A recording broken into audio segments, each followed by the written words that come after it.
Hi, welcome to Community Engagement 101, a mini session around building community-focused schools. I'm from Innovagus, and our mission is to provide continuity of learning and inclusive opportunities for all children by building the capacity of educators, schools, and families to develop innovative and courageous, or innovageous, solutions in education. We have three co-founders, Joanna Hightower, Alicia Wolf, and Shira Wolf-Cohen. So my name is Tiffany Searles, and I'm the lead partner of community engagement at Innovagus. My experience is really in the out-of-school time space. That's where I started, working in after-school, before care, and summer programs. And in this work, I quickly realized the importance of engaging the community, bringing my youth out into the community, bringing the community into the school and the programs was really crucial to build my capacity and to help my students have more experience, opportunities, resources.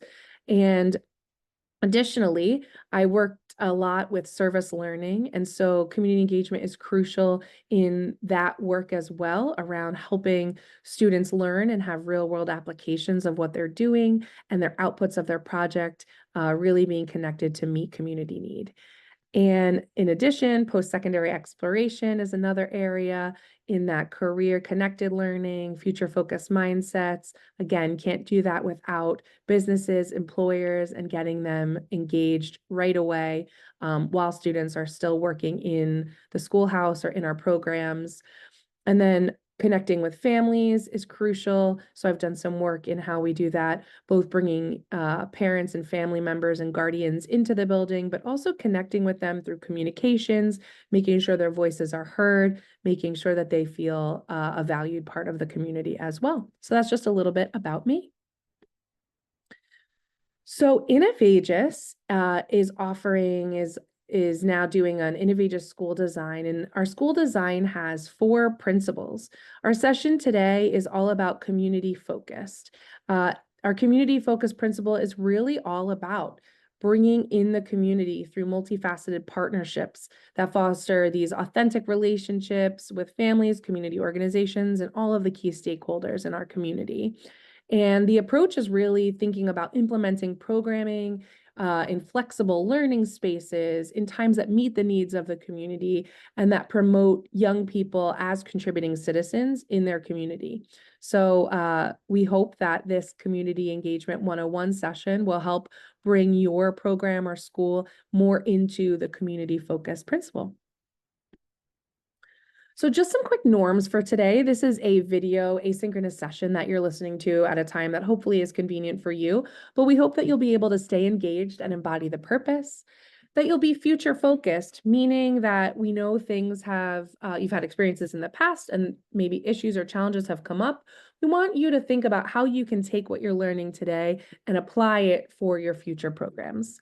Again, limit distractions. You can always pause the video and come back to it if you need to take a phone call or take care of something.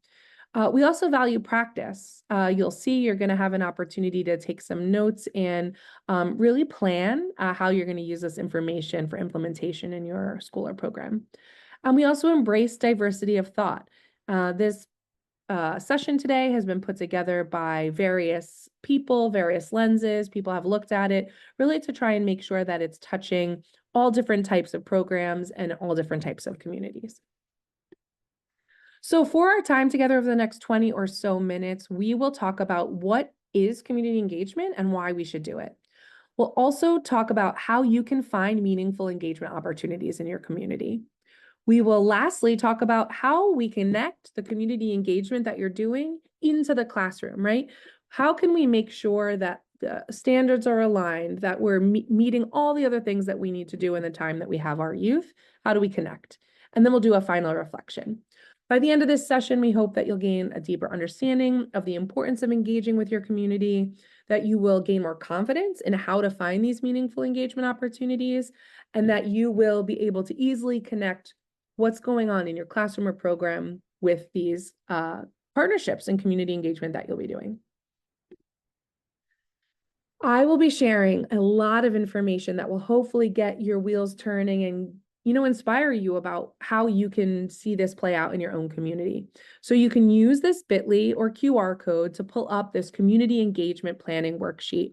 This will be an opportunity for you as I move through the rest of the session to jot down your notes, questions that you have, to really help this be an implementable tool when you're all done, and you'll be ready to hit the ground running. So take a moment and grab this now. You'll have to make a copy just so that you know it's a view only. So you'll make a copy and you can use it on your own. All right, let's get into it. What is community engagement and why should we do it?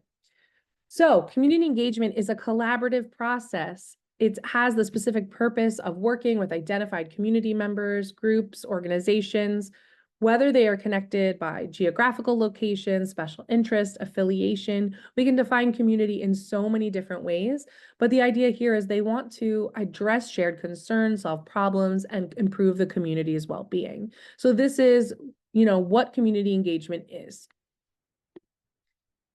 So a quick quote from Helen Keller: "Alone, we can do so little. Together, we can do so much." As educators, we are often trying to do it all, take it all on, teach everything we can. And sometimes it's better to tap into the resources and the networks that we have. And we have to start by identifying, what are we trying to accomplish? Who around us can help us?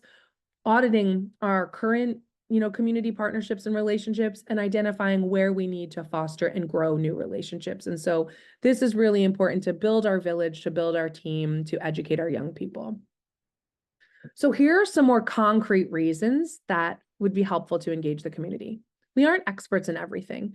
Our students have various paths that they want to take, various interests, talents, skills, and things that they're going to be doing in the future. And we won't be able to provide them with everything that they need on our own. So we can tap in experts, content experts, career experts to help. It also provides us with additional access to resources, in-kind donations, spaces, experts, all different kinds of resources to help support our education of our young people. We network and build community. So it helps us feel like more of a part of our community, that folks in the community have an understanding about what's going on in your program or your school. It helps us make real world connections. We know that our young people don't care about what they're learning unless they can see a connection on how it's going to help them in the real world, right? Beyond your program or school. So it really helps us bring that to life. It accelerates student outcomes. We know that students tend to be more engaged. And again, if they feel like they have a purpose, they understand how this relates to what's going on outside of your building or program, right? They're going to be more committed, more excited. Support in meeting the needs of all stakeholders. This means that the school might need something, that your program might need something, or community organizations might need something. And that collaboration, that engagement, having all parties involved can help work together to meet a common goal. We talked about project-based, service learning, career-connected learning. We need community partnerships to help us with the learning and the service, with the project-based learning, that hands-on, those resources. It's also opportunities for learning outside the schoolhouse or program. Like I said, you can bring these partners in, but we can also send our students out to different businesses, organizations, government officials, so that they can really see and feel and be a part of the community at large. It creates exposure for what's happening in your school. Like I said earlier, a lot of times your external community doesn't really have a deep understanding of what's going on in the building. So get them involved, get them to see specific things that are going on so that they can deepen their understanding. It also creates a better quality of life, lower crime rates, and better mental and physical health outcomes. Again, if we feel like we are a part of our community, that we are all responsible for each other, that we are all weaving this fabric of our community together, everybody rises up, everybody is better for it. So here are some potential results. There is a lot more than this, but here are just some examples of what could be the outcomes or the results of community engagement partnerships. You could have an advisory board. You could have apprenticeships or internships for your young people. You could be able to offer career shadow days or panels or fairs or expos. You could have some community-led decision-making, not just the school leadership team. You could have cultural festivals celebrating what makes your community culturally diverse or special.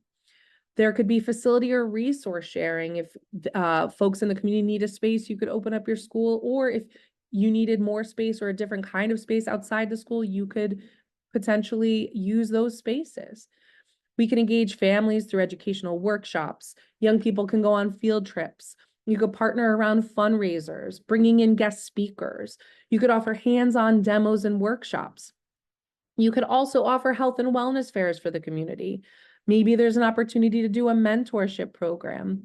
There can be open houses, and that can work in both directions for your community to learn more about your school, or for your students, young people, teachers, families to learn more about other resources in your community.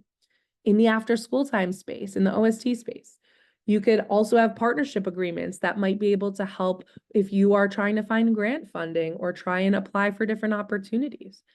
Again, service learning projects and volunteer opportunities. So many ways that these partnerships and relationships through community engagement can manifest to benefit your community and young people.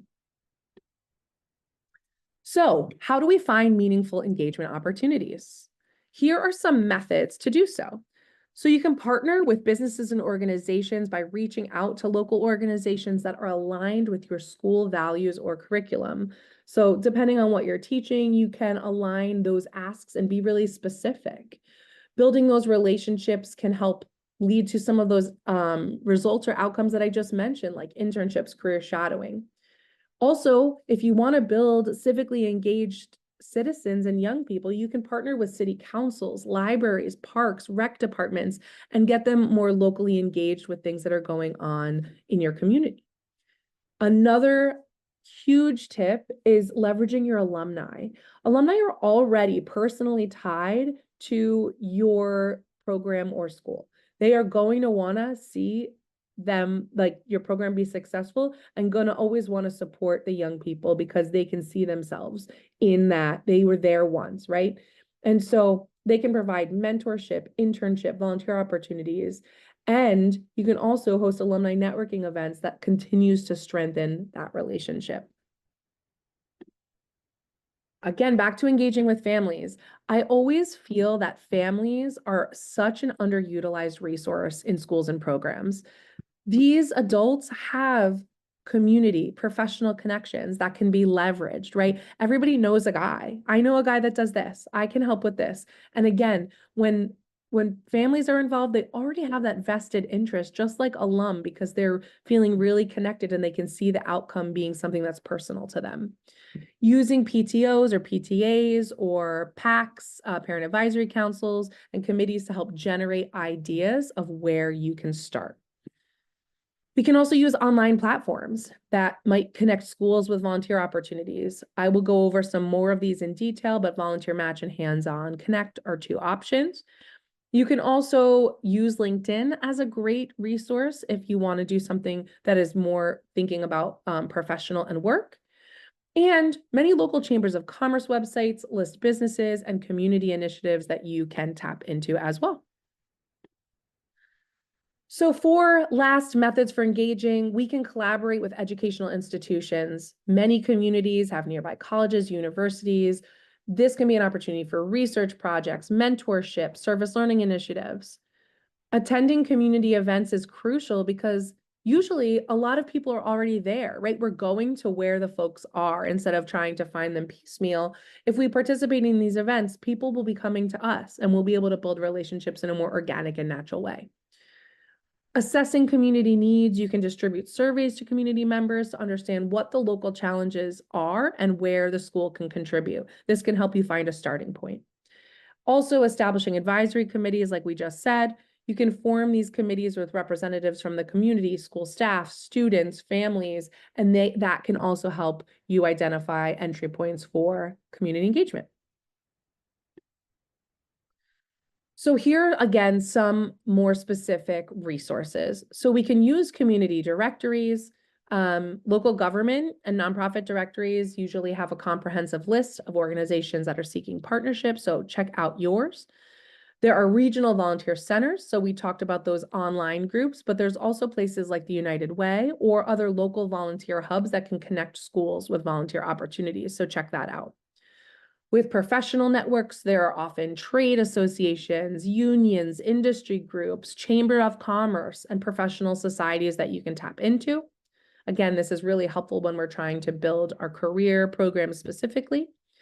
And then social media, using groups like Facebook groups, Nextdoor to identify community initiatives or projects looking for support.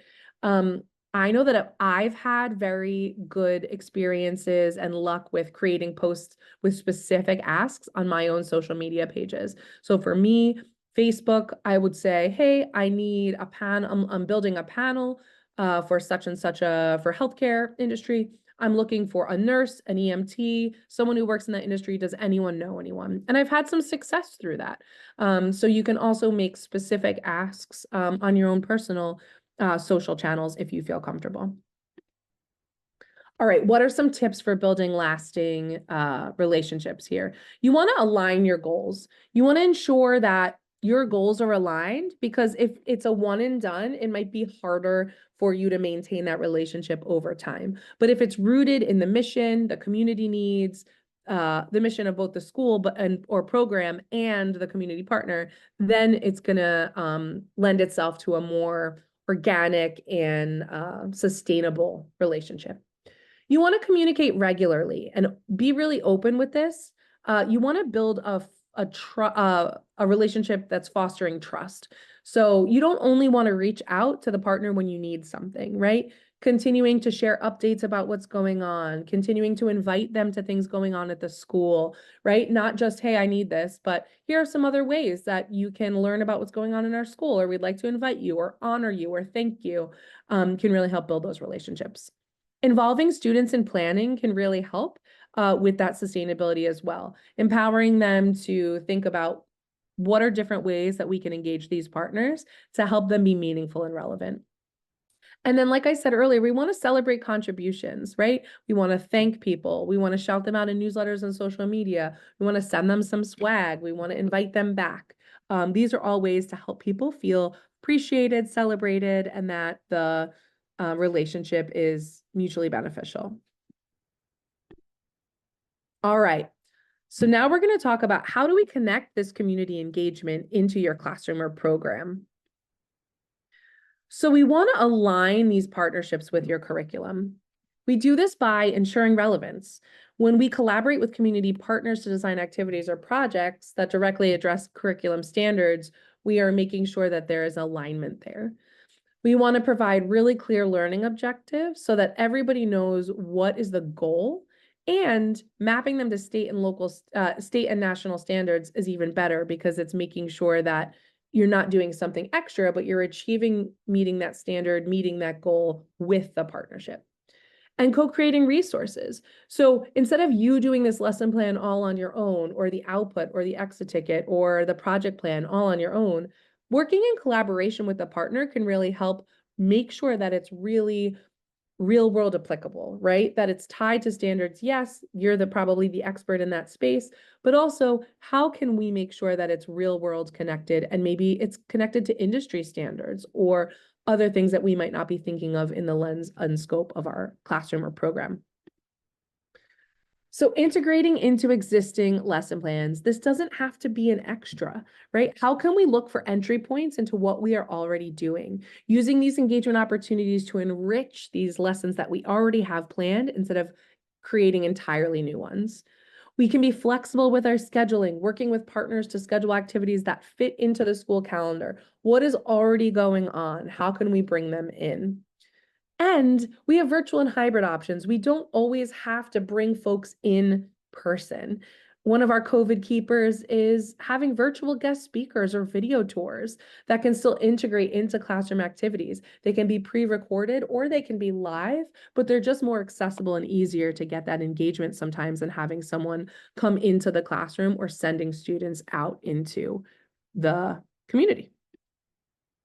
PBL, project-based learning, which is also service learning and career-connected learning. This really helps with that real world problem solving. So leveraging these partnerships to demonstrate need and give students authentic problems to solve. It doesn't feel like busy work then, right? Student-driven initiatives. Students are very passionate about what they are passionate about. So help them come to the conclusions of what community challenges there are and coming up with creative solutions about how they can work with partners to develop those solutions and promote agency and ownership. Interdisciplinary learning, right? These projects in the real world span multiple subjects, and it gives students a more holistic understanding of a topic instead of the limited scope of maybe English, math, science independently. They see how it all fits together. So some practical tips for success here in this connection piece to your classroom. You want to make sure you establish clear goals, pardon me, and really making sure that everybody, all parties, the students, you and the partner know what the impact is, know what the output is going to be. You want to prepare students. We know that they might come to the table not having all of the skills and knowledge they need to participate fully. So we just want to make sure that they're prepared and we can always pause and make sure they have that information before moving forward. And you can always tap and lean into that partner to help provide those skills and knowledge as well. You want to make sure that you're reflecting and assessing after the activity, guiding the students to reflect on what they learned, how it connects to the standards. You might have so many ideas that are coming to you right now, and you might be really excited and see lots of entry points. And that's great and amazing. But while you might have all these ideas, it's helpful to just focus on one project or one partnership at a time. This way you can work out your process, build confidence, feel good, and then have a protocol or an idea of what this could look like when you expand it in the future. Okay, now it's time to reflect and wrap up. So thinking about all of the things that I shared with you today, all the information, taking a look at your note catcher that you were jotting down information as we were going along today, what do you think are some next steps that you can take to help with the community engagement at your school or program?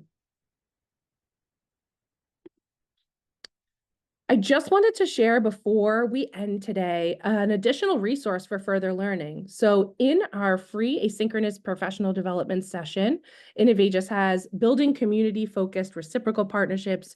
You can view and register this session using this bit.ly or this QR code right here. We're going to dive even deeper into different types of relationships and partnerships that you can have in the community, how to align with them, and we're going to share some additional, more detailed project ideas that you can do with your program or with your students and build those relationships. So please take advantage of this free session. This session that I'm offering here is a little bit longer, more engagement, more interactive. So we hope that you will take your learning a step further and lean into your lifelong learning here. And then finally, I would just love to thank you for being a part of this session. Innovagus loves feedback, and we would love to know what you thought of this mini session. If there is something we're doing great or something that we can change or something you'd love more information about, we would love to know. So you can take a minute and either scan the QR code here or use that short link there to fill out our quick end of session survey to let us know what you thought. And so thanks again for being here and have a great day.